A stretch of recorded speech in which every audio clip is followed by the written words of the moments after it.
Welcome to Free Thoughts from libertarianism.org and the Cato Institute. I'm Aaron Ross Powell, editor of libertarianism.org and a research fellow here at the Cato Institute. And I'm Trevor Burrus, a research fellow at the Cato Institute Center for Constitutional Studies.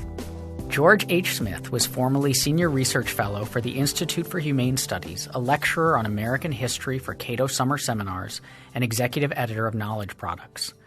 Smith's fourth book, The System of Liberty, was recently published by Cambridge University Press. He is also a contributor to libertarianism.org. He writes our Excursions column, a weekly essay in libertarian intellectual history, which has reached, I think, is it number 167 this week as we record? Yeah, it's around there. It's getting close to 170. And Excursions is also available as a podcast. George is also the co-editor of Individualism, a Reader, the first in a series of readers published by libertarianism.org and the Cato Institute. George, you've been active in libertarian circles for quite some time and have become one of the great experts we have on the history of classical liberalism. So how did you get started in all this? Well, I first got interested in ideas, generally speaking, when I was a sophomore in high school. That would be around 1964, I guess. And I first started reading free thought literature. One of the first books I read was Thomas Paine's Age of Reason. I also read Robert Ingersoll. Now, that literature, although not hardcore libertarian all the time, is largely classical liberal. You find these passionate defenses of religious freedom, which ever since then I believe has been the core issue in the history of libertarian thought. And about 2.5 years later, when I was a junior in high school, I happened to catch Ayn Rand on Johnny Carson's Tonight Show.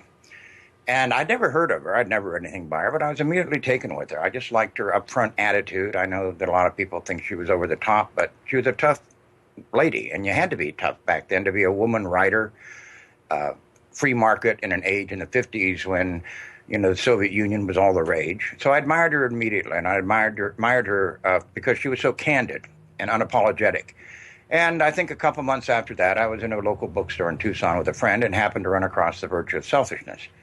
And I thought, oh, that sounds like a book I'd like. So I purchased it and read it, and it got me interested in philosophy in general and certainly in Rand's ideas. And from then, it's the old too chilly thing. It usually begins with Ayn Rand. I never had that sort of, how should I describe it, orthodox attitude. I did start a Students of Objectivism club at the University of Arizona, but it was more like a philosophy discussion club.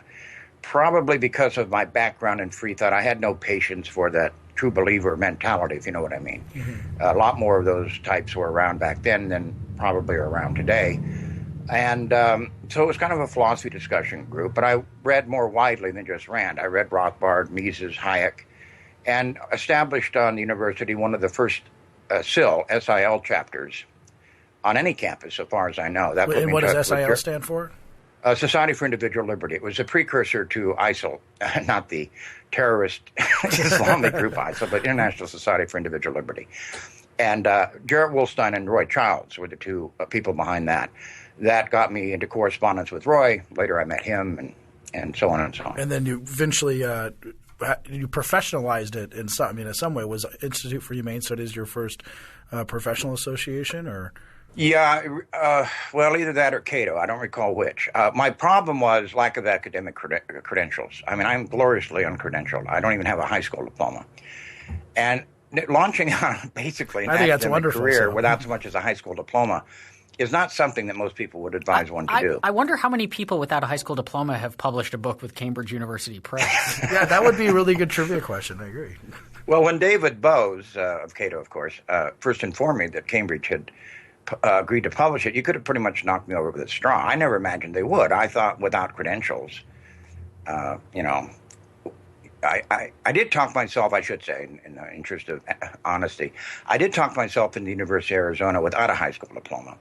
That was an interesting story in its own right, but because my grades were so good. I just quit high school because it was very boring. And I stayed in but I only lasted 3 years at the university. I just took all the courses. I crammed all the courses I wanted to take, philosophy and history. Then I was stuck with the unappetizing prospect of another year and a half of nothing but those required courses you're supposed to take early on. Back then, the computer systems, they didn't really exist, so you could get away with stuff like signing up for, when a heavy load was 18 credits, I'd sign up for 22 or 24, cram in everything I wanted to take, then drop the required stuff. So I could only take courses. I would only take courses that interested me. And once they no longer interested me, I thought, well, maybe it's time to head out to the big city, in this case, Los Angeles. And I don't know what I thought I was going to do out there. Maybe open up a philosophy shop or something. But now, at some point around this time, you did write Atheism: A Case Against God fairly early. Yes, I was 22 when I started it and 24 when it finished. It took about a year and a half. That was a funny story. I don't want to get into a lot of anecdotes, but basically I had met Roy, after a year of working in a warehouse in the LA area. I thought, well, maybe finishing college isn't such a bad idea. So I gave notice, packed up my books, and meantime, Roy Child shows up in LA. And he and I became very good friends. And we knew of each other from our correspondence. But he came just around about a couple of weeks when I was getting ready to leave, go back to Tucson. And he didn't want to lose his friend in conversation. So he kept asking me, well, what can I get you to stay in Los Angeles, to stay in Los Angeles? And Roy, I'm ready to go. I quit my job. There's nothing really. So one day he says, well, how about if I got you a contract to write a book on atheism? He knew of my interest in the subject. And my attitude, and you have to understand, this is within a week of when I'm scheduled to leave. I go, sure, Roy, I've got no credentials, nothing. And you've got 5 days to get me a contract? Sure. Get me a contract to write a book, and I'll stay in this area. Well, sure enough, he did that. He did it through the fact that he had a little chicanery. But he had previously talked to Ed Nash at Nash Publishing and knew he wanted someone to write a book on that topic. So he kind of lassoed me into it. But literally within a week, Roy and I were in the offices of Nash Publishing on Sunset. They were in the same building that Nathaniel Brandon had his offices. And I signed a contract. Wow. So if ever a book fell into someone's lap, that was it. And then you, this has all been leading up to the pinnacle of your career, which is becoming a columnist for libertarianism.How. Yeah, it's called the Whig view of history. Exactly. Everything that's happened in the past leads up to the glorious achievements of freedom in the present. I have to say, though, that this experience with you guys, with L.org, has really been good for me because I thought I was going to die with all of this arcane knowledge that I had been, accumulating, sort of like a hamster putting stuff in his cheeks. And I thought, well, what good is this going to do anyone? Because I probably have averaged several hours of reading a day for 45 years and practically lived in research libraries like at UCLA.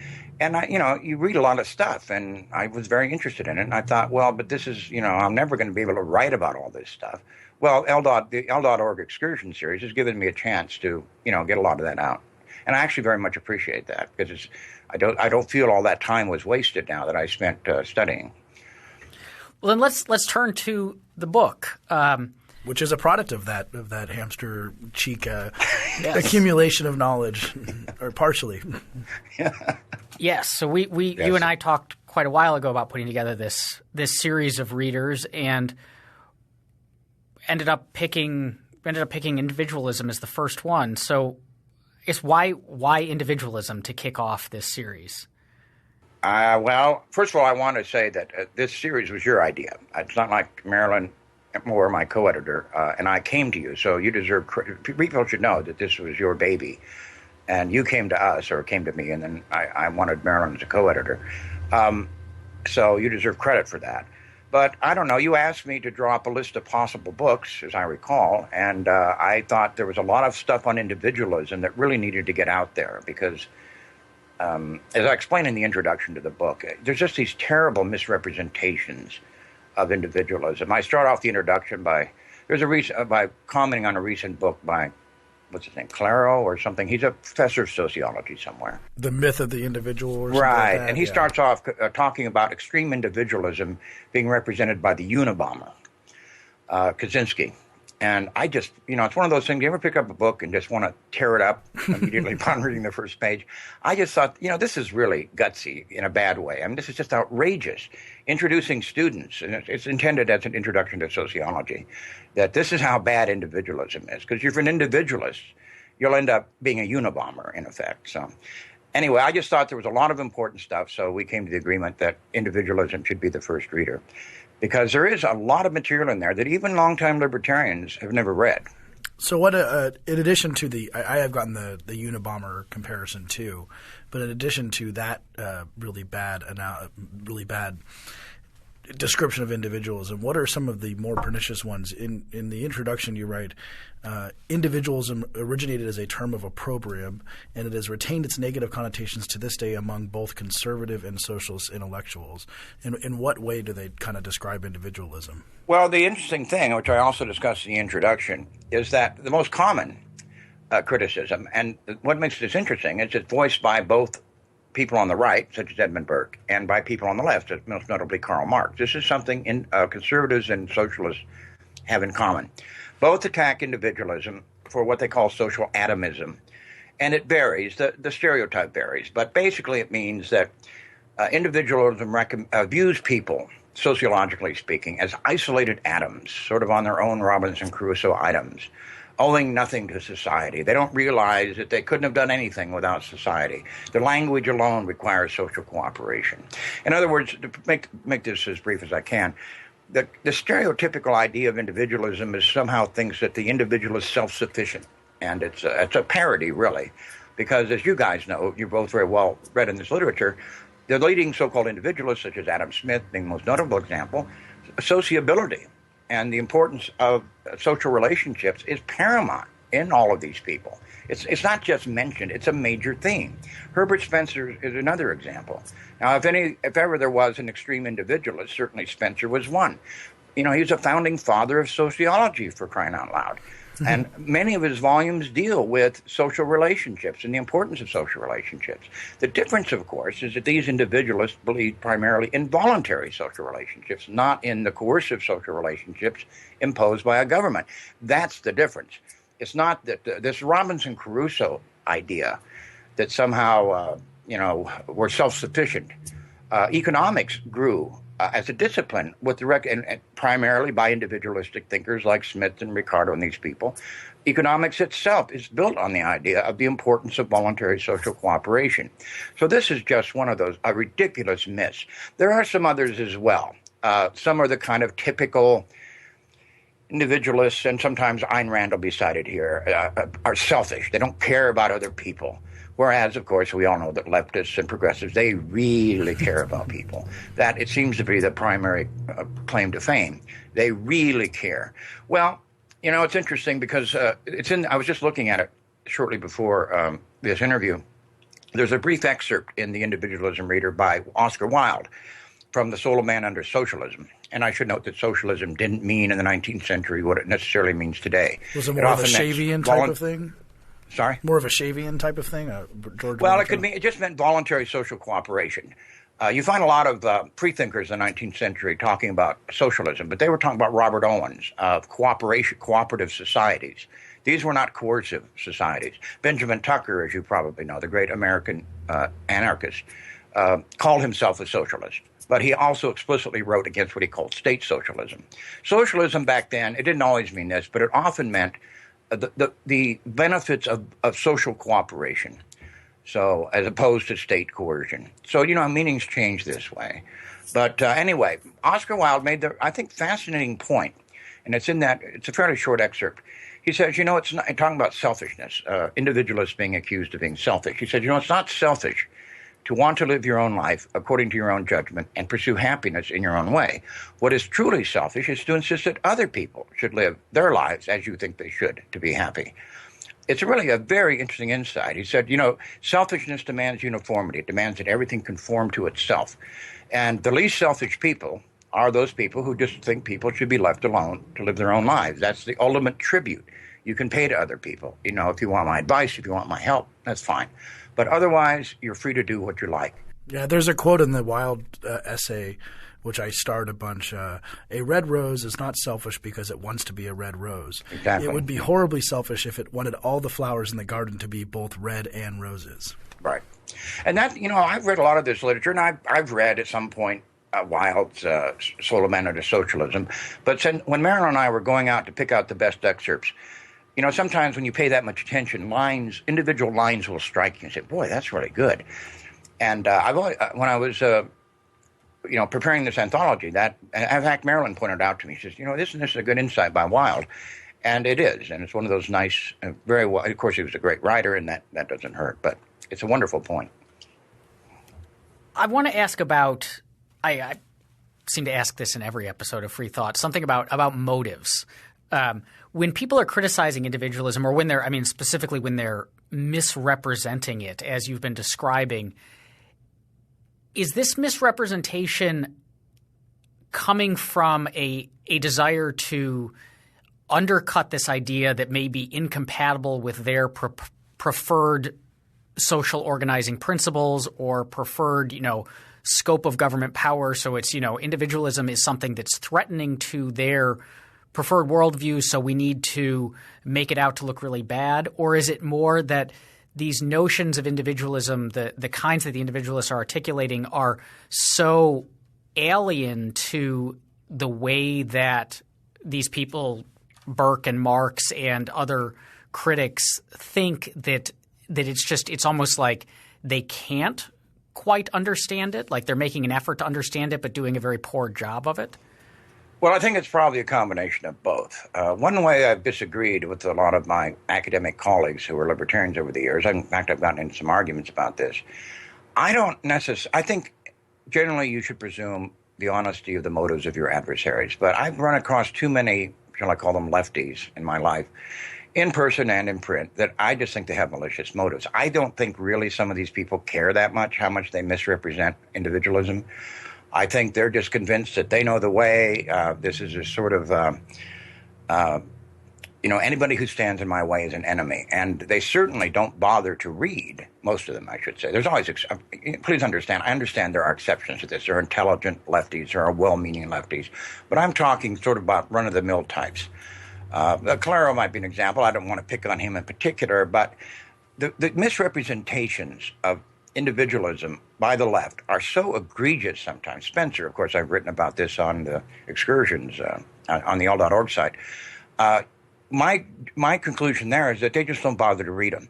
You get this textbook myth generated. Let me give you an example. I often recommended this to students years ago when I was teaching for Institute for Humane Studies in Cato.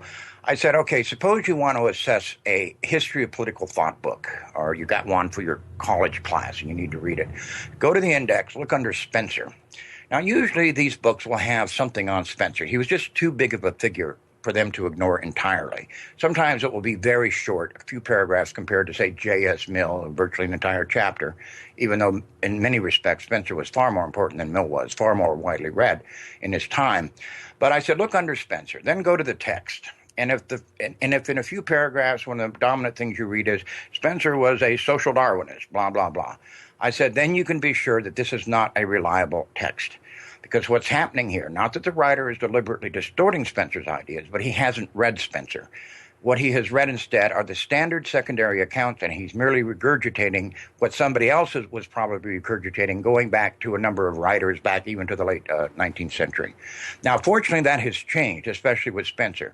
There have been some recent studies, some by libertarian types, that Roderick Long has written some important things. There's other writers who are coming out with Spencer stuff that's starting to correct that distorted picture. But it's an important issue, Aaron, because when you're in college and if you're excited about ideas and you're thinking, well, who would be interesting to read in more detail? And you hear that someone named Herbert Spencer advocated this loathsome policy, let the poor die off. Who cares? Which is just totally ridiculous so far as attributing that to Spencer. You're not going to be interested in pursuing that writer or a philosopher later in life. You're going to think, I'm not going to bother to read that jerk. And that's a very real and unfortunately harmful effect of this sort of what I call textbook stereotypes. Mm-hmm. And there are other writers, by the way, but Spencer is probably the best example. I had that exact experience with Spencer. I don't think I've ever had a bigger dichotomy between what I was told he was saying and then what I actually read from him. It was absolutely shocking to me. It's amazing. It's like 180 degrees in some cases. Yeah, it's just amazing. So the book is divided into 6 sections, which you state in the introduction is imperfect, but I thought it'd be interesting the way we get into that. First one is individuality, then social individualism, moral individualism, political individualism, religious individualism, and then economic individualism. How did you kind of think about those sections, generally speaking, as imperfect as they are? Well, some I think I also mentioned. Some are pretty obvious. I think it's pretty easy to spot economic individualism. some of the other categories are difficult. Moral individualism, covers a wide range of topics. So to be honest with you, some of it was just sort of arbitrary. We were long on one section and short on another. And I said, well, we could stick this one over there. That wasn't the rule, but it did happen occasionally. But the thing I like about the libertarian tradition, and have always liked, is its interconnectedness, its interdisciplinary nature. So all of these things hook up at some point. And if I could digress just for a second, since I know Adam Smith is often discussed on your podcast, there's a wonderful kind of passing suggestion, and I know for the life of me I can't remember exactly where it is. It's probably in the Theory of Moral Sentiments, where Smith is talking about why people are attracted to a theoretical system to begin with. And I think he talks specifically about the system of natural liberty. And he suggested that a lot of people, and I assume here he probably meant younger people, are initially attracted to it because of its aesthetic qualities, because of the way it hangs together, because of how one part, connects to the next, almost like a nicely made watch. And that gets them interested. It's that kind of excitement, like, wow, this is great. And over here you got this, and it all ties together. Well, I think that is true about libertarianism, and I think it's what attracted me to it, and I think that's what you'll find in this anthology, that although there is no grand sweeping overview showing how all this fits together, I think it's quite obvious to readers how one part links up to another. So to go back to your original question, to some extent, the divisions are arbitrary. The most difficult is the idea of individuality as opposed to individualism. I discuss that in my introduction when I get into Jacob Burckhardt, who talks about the rise of individualism and the Renaissance. And when or individuality. And when he talks about individuality, he kind of means a sense that the unique qualities of the person are worth expressing. It doesn't necessarily entail political individualism or economic individualism. In fact, since Burckhardt attributed the rise of individuality to the petty despots in Renaissance Italy, it actually contradicts that.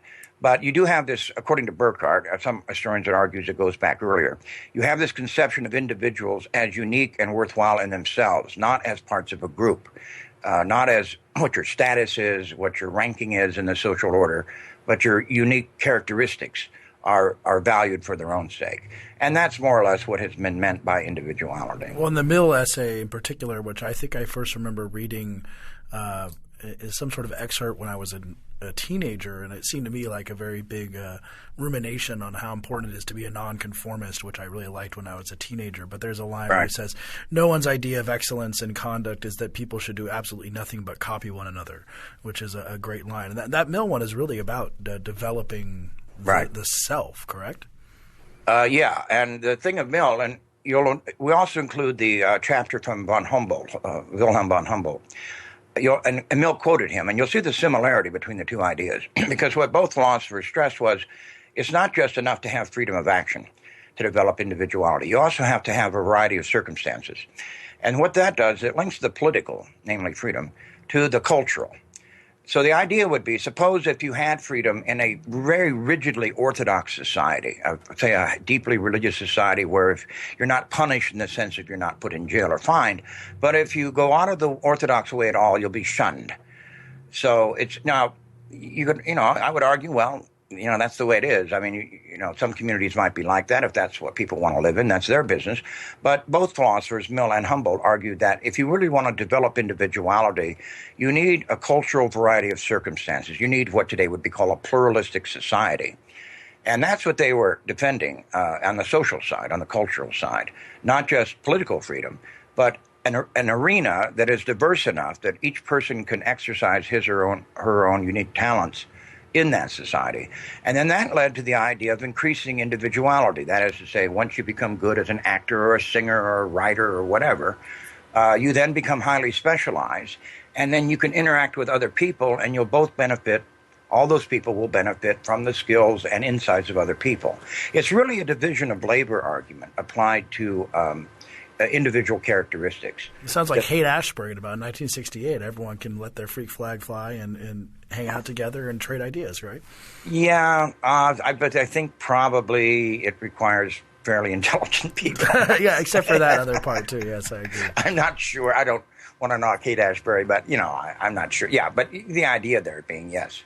Well, isn't this where like the say progressive or the Marxist or someone might jump in, the non-free market folks, and say, look, that's a great story, and it's wonderful if you've got the resources to pursue your passions and live as this autonomous being, developing into a special snowflake of your own, but especially under this regime of freedom that you, George Smith, advocate, lots of people are going to be destitute and dirt poor and won't have this opportunity. So you've basically you've given a nice philosophy for the lives of the independently wealthy, but what about the rest of us?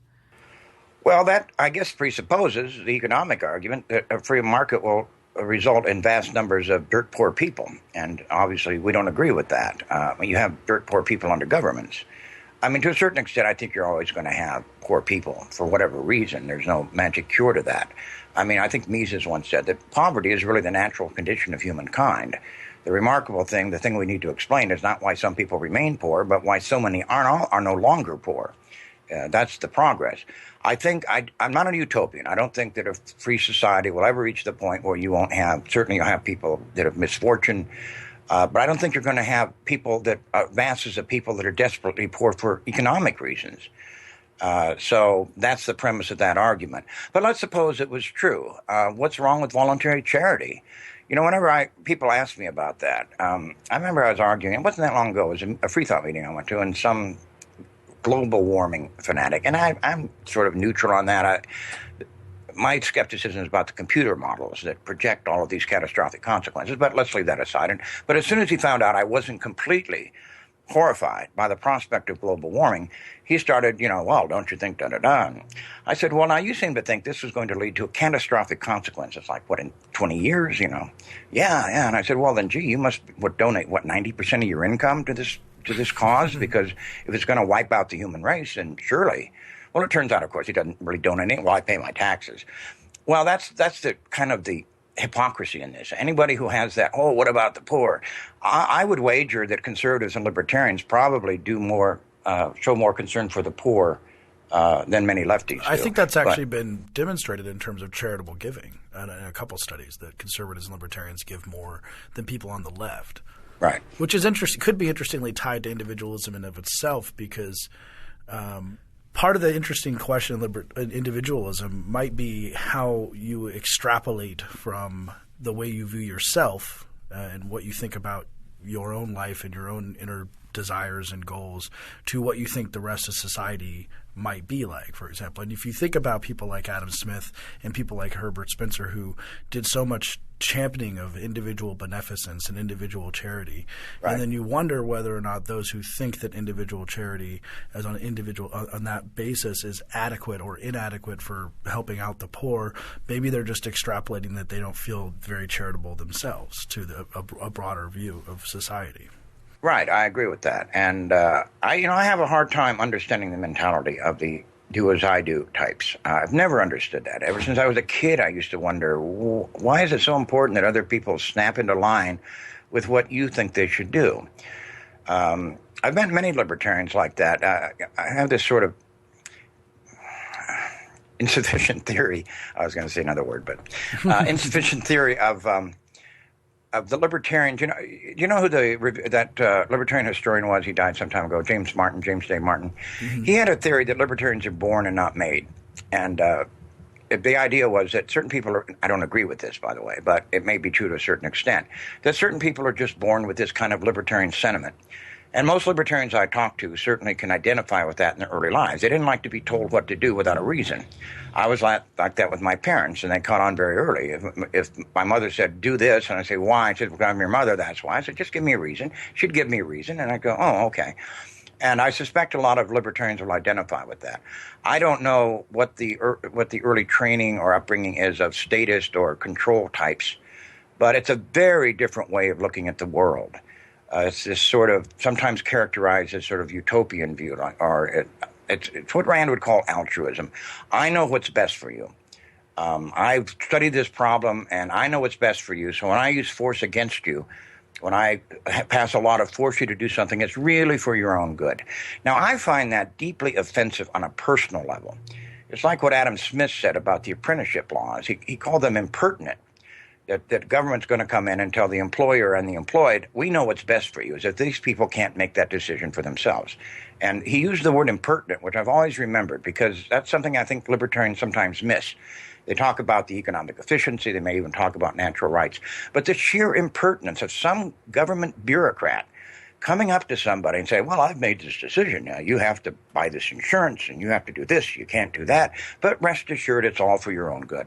That just, if anything, just makes me angry on a deep level. That's it. Like, where do you get this presumption that you know anything of the sort? And if you really are convinced that you know it, then why not try to convince the person? You know, it's like, have you ever tried trying to persuade somebody to do something instead of pointing a gun at their head? Exactly. And that would be the individualism element of seeing yourself as a person who designs and creates and lives your own life, which has, I think, led many people in the classical liberal tradition to be ahead of the curve in thinking about the individual. For example, in one of the essays you include in the book by Mary Wollstonecraft on women's rights for I think that exact same reason. Yeah, she criticized this sort of a condescending attitude that men had towards women. Wollstonecraft was an interesting writer. I personally find her letters actually more interesting in many ways than her published work. She wrote very quickly, and but it's a fascinating story. Her whole relationship with William Godwin and all that. But that's the other thing. Some of these characters, and I always like to try to understand something about the writer. During the nearly 7 years that I wrote, I was an executive editor for Knowledge Products, which produced these audio tapes, a combination of narration with actors reading the voices of the original characters. Very well done. In fact, Cato University has they didn't remaster them, but they put a new introduction on them, and a number of them.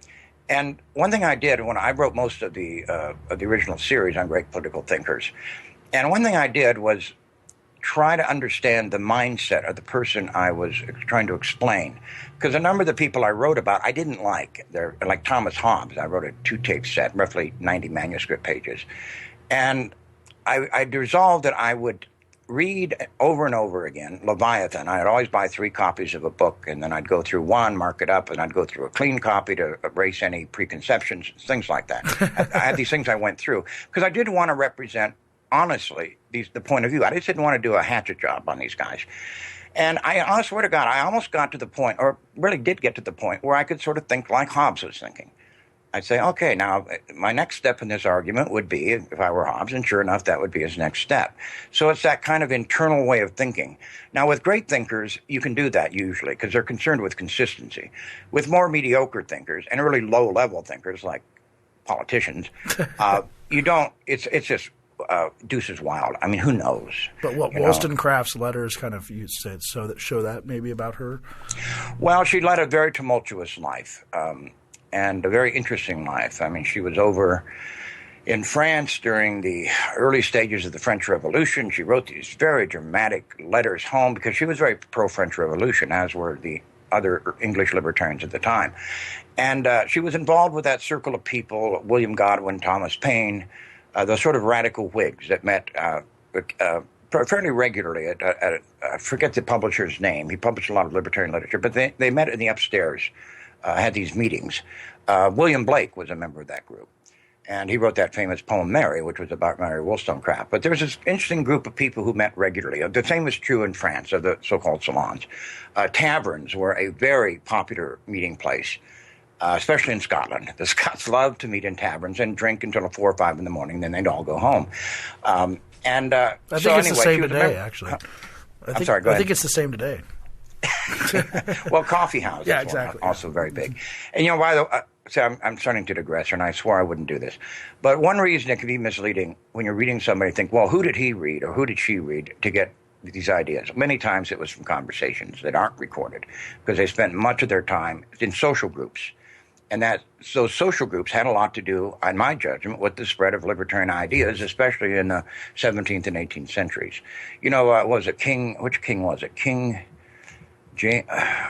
What year? Well, this is probably pre-revolution. It was probably King James the First. Actually wrote a tract against coffee and coffee houses. Oh, yes, it was James the First, yeah. Yes, good. I got my monarch right. But that's interesting. It wasn't just because of the supposedly bad effects on health. It was also because this is where the seditious radicals and the freethinkers and the anarchists met. And so we got to watch these seditious meeting places. One of these, you talk about these stories and then teeing off of the Wollstonecraft stuff, this is similar. This is a story about women's rights to a large extent. I found you have a selection in there from a trial transcript. Right. Moses Harman. Yeah. Can you tell us about that? I thought that was a pretty interesting story. Yeah, Moses Harman was the editor out of what was that small town in Kansas?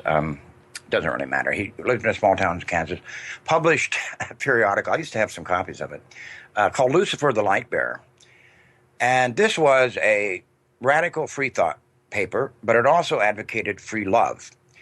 Now, free love didn't mean what many people might think it means today. It meant that the government shouldn't be involved in any type of sexual relationships. Lucifer the Light Bearer, if I recall my details accurately, was the first to use, can I mention the four-letter word? Yeah. Fuck, in print. He had what he called an open word policy, meaning he wouldn't censor. The interesting thing about Harman, he was kind of a Puritan himself. He lived a very conservative lifestyle, but he believed that if you're going to discuss issues, you've got to have this open word policy. He went to prison, I don't know the exact number of times, twice, maybe three times. The last time he was quite old. He was breaking hard rocks in the midwinter. One of his prosecutions, what was called the Markham letter. Markham was a physician, and he wrote a letter to Lucifer the Light Bearer, which they published, in which he complained that a patient of his, a woman, had recently given birth. I don't know if it was a C-section or what it was, but had required stitches. And her husband had forced sex upon her and reopened the stitches, and she had bled badly. And he argued that this should be considered rape. It didn't matter if they were married. This should be rape. This is a very modern perspective. And we're talking, 1870s? Well, for publishing that letter, just for publishing it, Harman was prosecuted for publishing obscenity. He was the main target of the Comstock Act. This Comstock character, really odd, bizarre, sadistic type character. This was, against sending obscene material through the mails. I remember one incident from my free thought history where some freethinker wrote out on a postcard a passage, a particularly lascivious passage from the Old Testament, and there's a number of them, and announced that he would be sending this through the mail. And sure enough, they arrested him, saying this was obscene material, even though it was from the Old Testament. But anyway, what happened was the daughter of Moses Harman was Lillian Harman, and she had fell in love with another anarchist freethinker. This was an anarchist periodical as well, named Edwin C. Walker. And they resolved to get married, but they didn't want any involvement of the church or the state. So they had a totally private, free market ceremony. And they got prosecuted. Both were thrown in jail. I think the man, he served a longer time, Walker, but it was for a significant period of time. And what Marilyn and I did in the book was to publish a transcript of the wedding ceremony. And it's a wonderful ceremony. At one point where Harman says about his daughter, he says, "I will not give her away because she is a self-owner and free to dispose of her own person." I mean, it's just wonder. I mean, I'm surprised somebody hasn't made like a movie or a mini-series out of this. It's sort of a tragic story. People were hurt with these imprisonments, but it's just a fascinating story. And this, again, is a gripe of, I know, Sharon Presley and other feminists that are prominent in the libertarian movement, is this individualist strain in feminism has been largely ignored by what we might call mainstream feminists. And yet many of these women were involved in abolitionism. They're better known. The Grimke sisters, for example. They were also individualists. But it's a shame that it's almost like this sort of, well, if you were a kind of a radical individualist, a feminist, then somehow you don't count. You're not as important. And yet you have people like Lillian Harman and E.C. Walker going to prison because they want to keep the government altogether out of sexual and romantic relationships. Assuming that we're on the cusp of a decision on the Supreme Court for gay marriage, that would have been a lot easier to get through if the government had never been involved in marriage in the first place. I remember I had a conversation. We were talking about the fact that we couldn't find any reference while arguing that men and women should be free to marry on any terms they want. There was no mention of gay marriage, and I can only speculate it really wasn't much of an issue back then. I have to believe if it was an issue, they would have come out in favor of it. But I don't know the history of the controversy of gay marriage very much, but certainly, I mean, my position as a libertarian is not so much that all gays should be able to marry or whatever. It's just get the government out of marriage, make it a purely civil ceremony. Which is a pretty individualist concept, I would imagine. It is, yeah, and I think that's the ultimate solution to that. Because, you have this slippery slope argument. I see Bill Riley, that guy, argue this all the time. Well, if you're going to let gays marry, if you're going to let gays marry, then what if somebody wants to marry, you're going to have polygamous marriages, and what if somebody wants to marry an animal?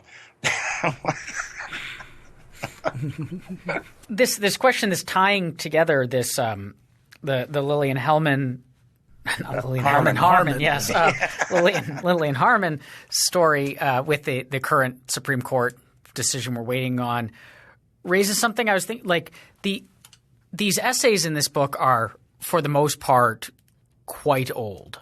Yes, and so these issues. How relevant is the stuff in this book today? As series editor, I'm just going to say it's very relevant and people should buy copies. But I mean, there's obviously historical interest in this stuff. It's of interest to people who are into the history of ideas. But do these essays still speak to us today? Still speak to live issues? Well, that's an important question. I'm glad you asked it. I think so, and I think any good philosophy spans time. It may be context bound in the sense that it applies to an issue that's no longer relevant, but the principles still apply. And I would say the same is true of good psychology. Many great philosophers, and I don't particularly care much for their actual philosophical positions, I think had very good psychological insights. But the point is, I think, I can't think of an exception to this. I mean, you can deal with the abolitionist movement, might be an example. They might think, well, slavery is no longer an issue. But the point is, the arguments that were used against slavery certainly are. And, to expand on that just a second, I can't help but to read this stuff and think of my own experiences in the libertarian movement. When I see these sort of factional disputes that occur, I go, yeah, I've had arguments like that, even though the one that's being written about was 150 years ago. And in the abolitionist movement, you have these inter-movement debates about how to go about ending slavery. And you have three major schools. You have the political abolitionists, mainly centered in New York. You have the moral suasion abolitionists, that would be William Lloyd Garrison and Wendell Phillips mainly, who didn't believe in political action. In other words, they thought they're our primary argument, and these people took oaths very seriously. At that time, the Constitution was a pro-slavery document, and they said no conscientious abolitionist can possibly swear allegiance to a pro-slavery document. And that's why Garrison said the U.S. Constitution is a covenant with death and an agreement with hell. So these people absolutely repudiated political action, and they argued moral suasion instead. And then you have the third group, which is a smaller group represented by Lysander Spooner, and he actually advocated slave revolts. He wrote a broadside that apparently influenced John Brown and used it as sort of a model for the famous raid, the aborted raid on Harper's Ferry. The idea was to go down, gather arms, and hence the armory of Harper's Ferry was an armory, and hopefully slaves would escape and come coalesce around you. You would arm them. Then they would do kind of Spartacus sort of raids on slave plantations and then run off in the hills and build their army, a guerrilla army. Well, that didn't go anywhere. In fact, the Lysander Spooner types. Did you guys know that Spooner actually, after Brown was captured and sentenced to be hanged, that he actually hatched a plan to kidnap the governor of Virginia, take him out in a boat and hold him ransom for the exchange of John Brown? Oh, really? Yeah. Wow. This isn't. Lewis Perry talks about it in his book Radical Abolitionism. I used to have a film, what do they call it, microfilm, film of Spooner's correspondence, and he actually talks about it. Garrett Smith was supposed to provide the money. Fortunately, probably, the plan went nowhere. But these were, we think of Lysander Spooner, great no treason, all that stuff. These were serious people. I mean, Yeah. I'm kind of glad that plan wasn't attempted, because it would have gone nowhere. But you that's have one of those little interesting details of history. You have a Spooner selection in the book, which is one of my favorite Spooners, The Vices Are Not Crimes. Oh, yeah, that's great. Wonderful. That was originally published as you probably know, an anonymous chapter in a book by D.O. Lewis called Prohibition of Failure, I think was the name of it. And the identity of their author wasn't known until after Spooner died, and Benjamin Tucker published an obituary of him in Liberty and mentioned that he had written this piece. I did some research on who D.O. Lewis was and actually read through the entire book. He was an interesting character. He was an ardent temperance movement guy. But in the early history of the temperance movements, both in England and in America, the temperance wasn't the same as prohibition. Temperance was voluntary. Herbert Spencer's uncle, Reverend Thomas Spencer, was deeply involved in the temperance movement in England. When I first saw that, I thought, well, geez, please don't tell me that one of these crazy exceptions, everybody should be free, except to drink alcohol. But it wasn't like that at all. These temperance people, many of them were vehemently opposed to prohibition. So they had people come up and take temperance oaths. I suppose it was an early version of Alcoholics Anonymous, something like that. But anyway, it appeared in a book by this guy, D.O. Lewis, who had some kind of nutty, I don't know if they were water cures or something, but he was one of those interesting characters who was pushing temperance but not prohibition. And I think that's probably the reason that Spooner agreed to write that chapter. And let me tell you one other thing about that, if you don't mind me speculating. Please. One thing that makes that essay extremely interesting historically is Spooner, as you know, came out of the abolitionist movement. He was a very important figure in that movement. Now, in that movement, you have the people like, especially the Garrisonians, who were very religious, and they condemned slavery primarily because it was a sin, not because it violated rights. They believed it violated rights, but it was part of the movement to stamp out sin. Now, as a result of that, what happens after the Civil War, after the slaves are freed, what happens to these people? A lot of them go into not just the temperance movement, the abolitionist movement. The prohibition movement. They start to call for, we got to make alcohol illegal. See, they're very questionable libertarians from that point of view.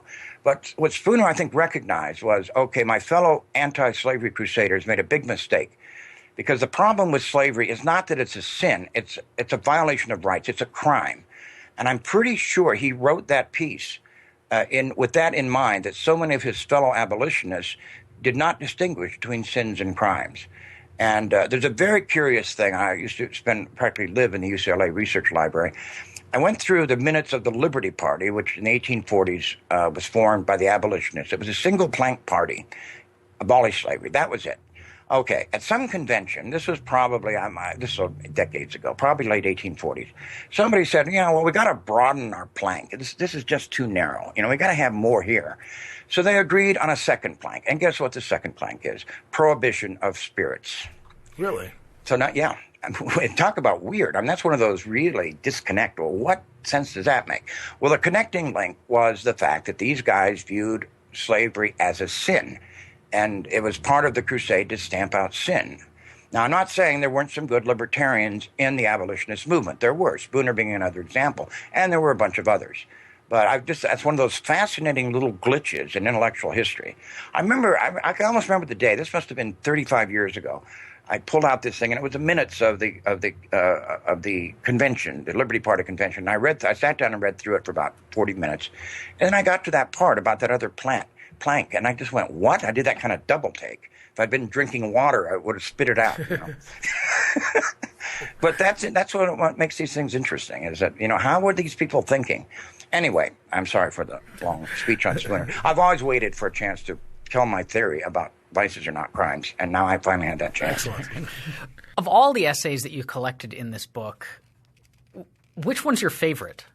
Oh, man, I have several. One of them, it'll sound weird because it's probably the most difficult to read, is the William Wollaston. It's an excerpt from a book, it's 1720s, a very little-known philosopher. I wrote an article on him. It was my first academic article in the Journal of Libertarian Studies on him back in, 76 or something, Murray Rothbard's journal.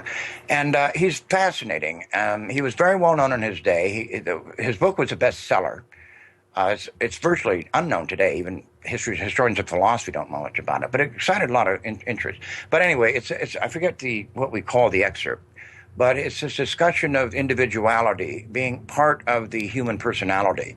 It's a very interesting tradition in the libertarian tradition. It also pops up in the 19th century with Thomas Hodgkin. I sometimes characterize this as the extensional view of private property.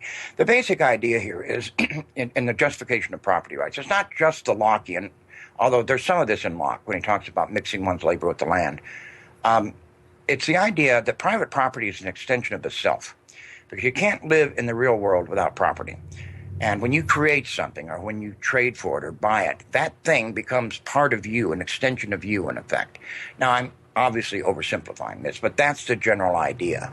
So it's not just like there's your stuff out there that people can take and it doesn't affect you. What these people tried to do was make property, external property, part of the individual, an essential part of the good life for the individual. That's very clear in the excerpt from Wollaston, and it's also very clear in the excerpt from Thomas Hodgkin. So those are two of my favorites. As we mentioned at the beginning of this episode, this reader, Individualism, a Reader, is the first in a series from libertarianism.org. So what can our readers look for, our readers of this book and readers of the site look for next? The next reader will be called Critics of State Education, a Reader. This will have almost all of this will be virtually unknown. I did an article many years ago on the so-called voluntaries in Britain, and these were very principled opponents of state education. I don't think there's a modern argument against state education that wasn't used by these English or British writers from roughly 1843 to about 1860. It's a fascinating movement, almost never mentioned. I discuss it somewhat in my Cambridge book, A System of Liberty, but it's almost never mentioned. And I wanted to go back because I spent probably a year writing that article and Xeroxed off just mountains of pages because UCLA had a pretty good representation of that literature. It's very hard to find. A lot of it you can't even find on Google Books. I had to order stuff from England. I knew what to order because I was already familiar with the literature, but it involves names like Edward Baines Jr., who was the editor of the Leeds Mercury, the most influential provincial paper in England. Edward Mile, who was an editor of a paper called The Nonconformist, in which Herbert Spencer wrote his first articles in his early 20s. Anyway, this isn't that kind of compromising, well, we should have vouchers. And this was just, no, keep the state out of education altogether. And these people were also, most of them were Congregationalists. They were also very active in providing free schools for children. They were at the forefront of free education provided by charity. So it's a fascinating story. The book will include more than just writings from those people. But the writings from those people are just virtually, they're just forgotten. It's almost as if they've never been written. And believe me, they are wonderful. I mean, I'm calling things like compulsory education, characterizing it as child kidnapping, and Baines saying things like and they repudiated any government aid to schools. Baines once said that when the government offers help, it's like the help of a policeman with a handcuff. There's a handcuff at the end of it. That once you get into this system, you won't be able to get out. The state will grow more and more intrusive, more powerful. It will drive voluntary schools out of existence, and you'll end up pretty much with the nightmare bureaucratic system we have today. They were very clear about their predictions. It's one of the best examples of social predictions, that if you let the government get its foot in the door, it's just going to expand and expand and expand. It's a wonderful collection. And like I said, there are a few things in there, like maybe Spencer, that libertarians have read, but I would say a good 90% of that book, even hardcore libertarians, will be totally new to them. So Marilyn and I and I want to give a shout out to Marilyn Moore, my co-editor, because she undertakes a lot of the grunt work on this stuff, and I probably would never get these out at all if it weren't for Marilyn. So thank you, Marilyn, for your help. But anyway, I'm very excited personally about getting this out because it brings out this whole raft of literature that's just been virtually forgotten. Thank you for listening. If you have any questions, you can find us on Twitter at FreeThoughtsPod. That's FreeThoughts, P-O-D. Free Thoughts is produced by Evan Banks and Mark McDaniel. To learn more, find us on the web at www.libertarianism.org.